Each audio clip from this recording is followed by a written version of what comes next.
Good morning children. Class 7 part 3 जिसका शीर्षक है मेरे पिता प्रेमचंद। जैसा कि आप लोगों को शीर्षक से ही कुछ अंदाज़ा और पाठ के बारे में समझ में आना चाहिए कि हम लोग प्रेमचंद जी जो कि हिंदी के महान कवि, विश्व लेवल के कवि, हिंदी साहित्य में उनके लेखनी का कोई जोड़ नहीं है, उनके बारे में पढ़ने जा रहे हैं। आप लोग ध्यान से सुनिएगा। प्रेमचंद जी को आप लोगों को ताउम्र पढ़ना है, इसलिए कि उन्होंने हिंदी साहित्य में वैसा कीर्ति ही किया है कि IA BA MA MPhil तक उनकी आप लोगों को कीर्तियों को और उनके संग्रहों को, उनके साहित्य को पढ़ने का मौका मिलेगा। प्रेमचंद जी बहुत सीधे साधे बेलौस मोहब्बती आदमी थे। जैसा कि कवि इस पाठ में प्रेमचंद जी के बारे में उनका परिचय करवा रहे हैं।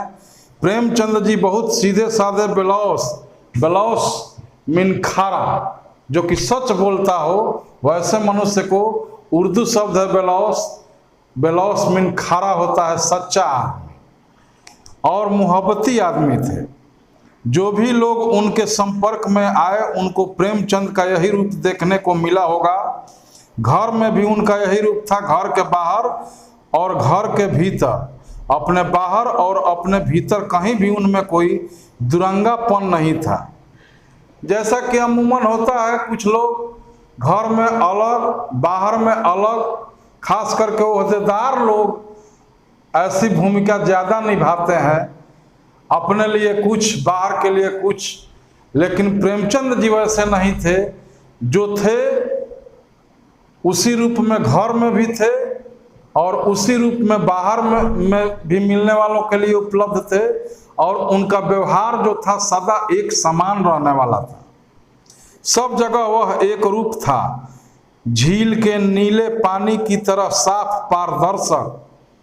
झील के नीले पानी की तरह साफ पारदर्शक मीन होता है जिसके आर पार देखा जा सके।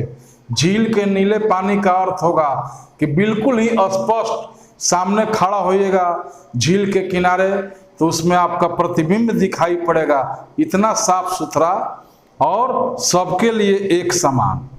यही उस आदमी की सबसे बड़ी महानता थी कि वह किसी तरह महान नहीं था, न कपड़े लत्ते में, न तौर तरीके में, न बोल चाल में, न रहन सहन में।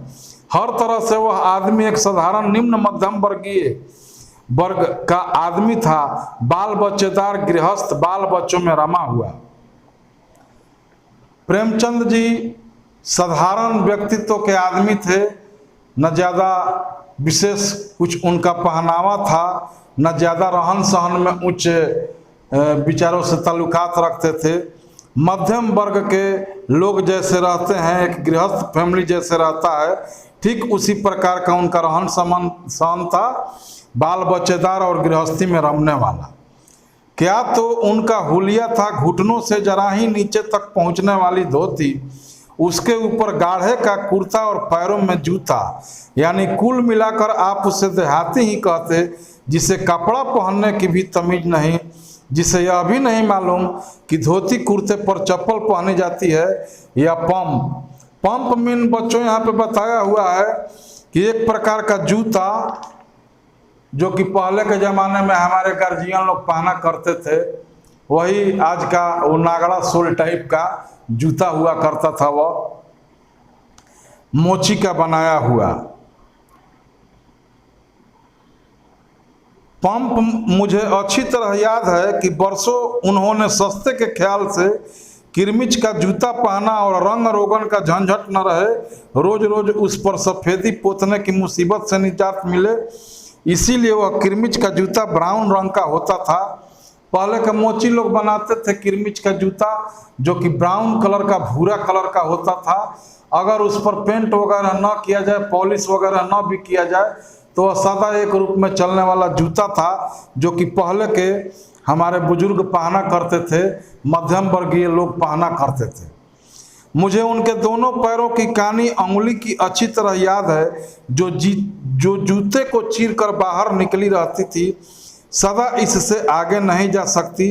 अपने ऊपर कम से कम खर्च, यही उनकी जिंदगी का साधारण नियम था। घर के बाकी लोग भी कोई मखमल नहीं पहनते थे, मगर उनसे सभी अच्छे थे। या तो खैर कभी इतने पैसे ही नहीं हुए कि कोई बड़ी ऐशो इशरत से रहता, और मसल भी मशहूर है कि खुदा गंजे को नाखून नहीं देता।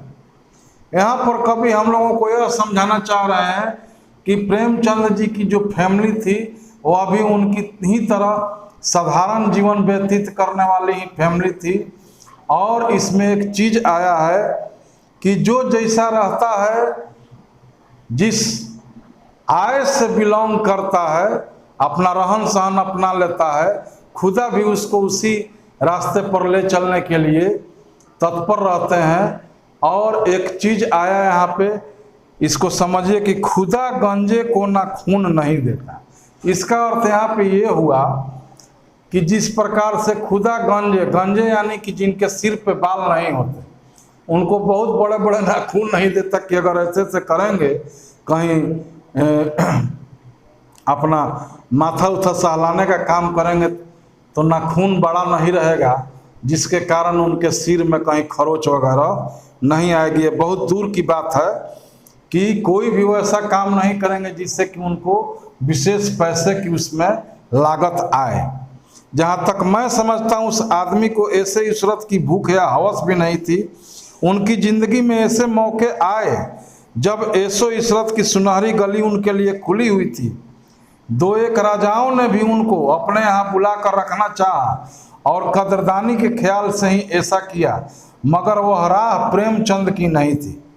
उनको मदद करने वाले उनके लेखनी से प्रभावित होकर के उस समय के बड़े बड़े राजा महाराजा जमींदार लोग उनको अपने यहाँ रखना चाहा, लेकिन प्रेमचंद जी स्वतंत्र विचारों वाले व्यक्ति थे। जो आय थी उसी में विश्वास करके अपना जीवन यापन करने वाले व्यक्ति थे। इसलिए उन्होंने कभी उन राजाओं के कदरदानी का विशेष ध्यान नहीं दिया, और वह खुली हवा का राजमार्ग ही बेहतर था, जहां वह एक बड़ के तले कुएं के पास आराम से अपनी जिंदगी गुजार सकते थे। वहाँ खुली हवा तो है, ताज़ा ठंडा मीठा पानी तो है, नीला आसमान तो दिखाई देता है, राह चलते किसी आदमी का गीत तो सुनाई दे जाता है, आदमी के दुख दर्द की तो एक आध बातें कर लेता है।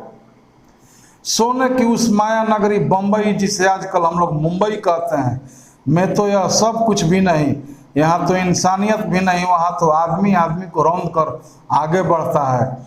वहाँ कहाँ ठंडा पानी और कहाँ ताज़ी हवा। जैसा कि लेखक ने इन वाक्यों को लिखा, इन वाक्यों से आप लोगों को यही समझना चाहिए कि हमारे मुंशी प्रेमचंद जी जो थे, वह खुली हवा, ठंडा पानी, शीतल जल जो कि कुएं से मिलता है, बरगद के पेड़ की छांव, उनको यही सब चाहिए। माया नगरी की चकाचौंध से दूर रहने वाले और बहुत ही साधारण किस्म के व्यक्ति थे। यहाँ पर मैं आप लोगों को अपना अनुभव बता देना चाहता हूँ। जितनी भी उनकी कहानियाँ हैं, उन कहानियों को पढ़िएगा तो उनमें सादगी, सच्चाई, और आपको ऐसा लगेगा कि खास करके मध्यम वर्गीय परिवारों में जो घटनाएं घटती हैं, गरीब लोगों के यहाँ जो घटनाएं घटती हैं, उन सारी चीज़ों को उन्होंने अपनी आंखों से देखा है, अपने आसपास पड़ोस में देखा है, और उन्हीं चीज़ों को, उन्हीं तथ्यों को सजीव चित्रण अपने कहानियों में उन्होंने लिखने का काम किया है, जिसके कारण ही उनकी कहानियाँ प्रसिद्ध भी हुई। क्योंकि उनकी कहानियों में कोई नयापन और ये दिखावे वाली बात नहीं आती थी। जो कुछ समाज में घटता था उसी को वो आधार बना करके अपनी कहानियों का संग्रह उन्होंने बनाया है। लिहाजा शुरू से ही उन्होंने उस माया नगरी की गलियां झांकने का ख्याल ही छोड़ दिया, और किसी क्षणिक आवेश में आकर नहीं, जीवन के एक संयत, गंभीर, सौम्य, दृढ़ निश्चय के रूप में दुनियावी नुक्ते से कोई चाहे तो उन्हें बेवकूफ़ भी कह सकता है, और वे शायद थे भी, वरना अगर उनमें भी दगा फरेब की अकल होती, बहुरूपिया बनने की कला होती, गिरगिट की तरह रंग बदलना आता, अभिनेता की तरह समाज के रंगमंच का उपयोग करने की कला आती, तो निश्चय ही उन्होंने भी अपने झंडे गाड़ दिए होते, 10-20-50 लाख की जायदाद खड़ी कर ली होती और अखबार में उनकी भी छींक का खुलासा निकला करता। लिहाजा इसमें क्या शक कि वह बेवकूफ़ तो थे ही, जो दुनिया में दुनिया वालों की तरह रहना उन्होंने नहीं सीखा, अपनी आदर्शवादी सपनों की दुनिया में रहते रहे, जिंदगी भर पैसे की तंगी के शिकार रहे और मरते वक्त अपना इलाज भी ढंग से नहीं करवा सके। बच्चों, कवि ने मुंशी प्रेमचंद जी के बारे में बहुत बड़ी बात यहाँ पर लिख दी, उनके जीवन से जुड़ी बड़ी बड़ी सच्चाई लिख दी कि वे चाहते तो आज के कवियों के जैसा झूठा सच्चा स्वप्न लोक का दिखावा दिखा करके और बड़े मोटे मोटे किताबों का संग्रह तैयार करके उनकी किताबों की जो फर्स्ट पृष्ठ होती वह बहुत ही आकर्षक होती, वह भी बहुत पैसा कमाते, लेकिन उसके लिए उनको अपने आदर्श से खिलवाड़ करना पड़ता और अपने आदर्श को ताका पर रखना पड़ता। और जो दुनिया में हो रहा है झूठ सच फरेब दुनियावी जाल, अपने आदर्शों का तिलांजलि दे देना, इन सारी चीज़ों को अपने जीवन से उनको हटाना पड़ता और वे भी पैसे के मोहताज न रहते और ऐशो आराम की दुनिया में बहुत आगे जाते। लेकिन उन्होंने कभी भी इसका सहारा नहीं लिया, ताउम्र अपनी आदर्शों पर अपनी लेखनी को चलाते रहे, लिखते रहे,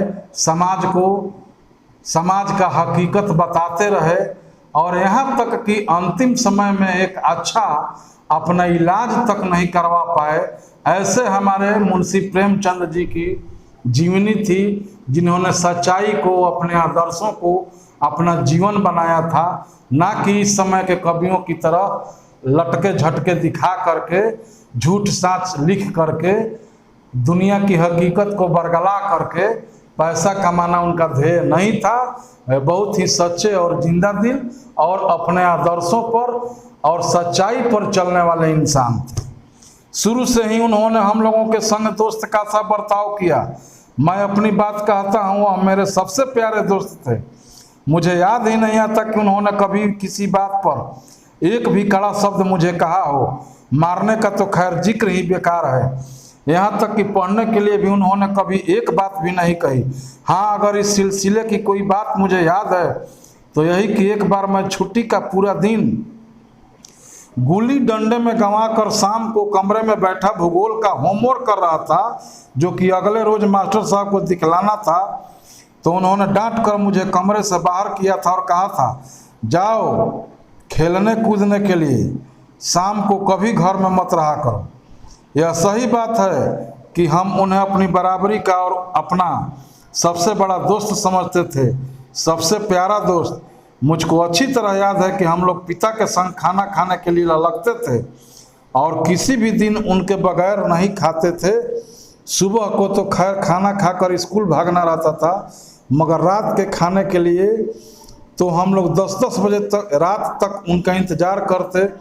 नींद से आंखें झप जाती थी, कभी कभी तो सो भी जाते थे, मगर तब भी उनके संग खाना खाने का लोभ संवरण न कर पाते थे। यह बात देखने में छोटी मालूम पड़ती थी, मगर इतनी छोटी नहीं है। बाप बेटे में इतनी सहज गहरी मैत्री बराबर के दोस्तों की दोस्ती जैसी कम ही देखने में आती है। हर छोटी बड़ी बात में यही मैत्री दिखाई देती थी। जैसा कि लेखक ने अपने बारे में बताया कि मुंशी प्रेमचंद जी कभी भी उन पर झुंझलाते नहीं थे। मारपीट करने की तो बात ही दूर, लेखक के साथ वह दोस्ताना व्यवहार रखते थे और जहां उनको समझ में आती थी उनको डांट करके समझाते भी थे। उसके आगे लेखक इतना उनके प्रेम में पागल थे कि दिन की तो बात छोड़ दीजिए, लेखक को भी स्कूल वगैरह जाना रहता था। रात में 10-10 बजे रात तक उनका इंतजार करते कि काश वो साथ देते और हम लोग साथ बैठ करके खाना खाते, लेकिन वो अपने कामों में व्यस्त और इधर लेखक उनके इंतजार में आंखें तक झपका लेते थे, लेकिन कभी कदार नहीं भेंट हुआ करती थी। आगे चल कर के लेखक कहते हैं कि बाप बेटे में इतनी सहज गहरी मैत्री, बराबर के दोस्तों की दोस्ती जैसी कम ही देखने में आती है। जाहिर है कि हर एक घर में पिता पुत्र का वैसा संबंध नहीं रहता है दोस्ताना, कहीं ना कुछ लाज लिहाज संयम रहता है, जिसके कारण हम लोग उतना मित्राना व्यवहार अपने पिताजी के साथ नहीं कर पाते हैं, लेकिन करना चाहिए। लेखक के जैसा ही बनना चाहिए और अपने परिवार में माता पिता से मेल जोल बढ़ा करके रखना चाहिए। और लेखक के आगे यह भी कहते हैं कि उनकी मैत्री सदैव उनके कार्यों से दिखाई पड़ती रहती थी और लेखक को उनसे प्रेरणा मिलता था। तो जैसा कि बच्चों आपने आज के लेसन में यहाँ तक समझा कि प्रेमचंद जी का जीवन कैसा था, वे किस प्रकार से रहन सहन अपना करते थे, किन विचारों के थे, और लेखक के साथ उनका कैसा मित्राना व्यवहार था। लेखक उनके पुत्र भी हैं, लेकिन उन्होंने अपने पिताजी की बड़ाई करते हुए और अपना भी कुछ गलती सही बताते हुए जिक्र किया है कि हमारे पिताजी के साथ बहुत ही मित्राना और दोस्ताना व्यवहार रहा करता था। पाठ थोड़ा बड़ा है, इसको अगले लेक्चर में इसका क्वेश्चन आंसर सहित आप लोगों को हम फिर पूर्ति करवाएंगे। धन्यवाद।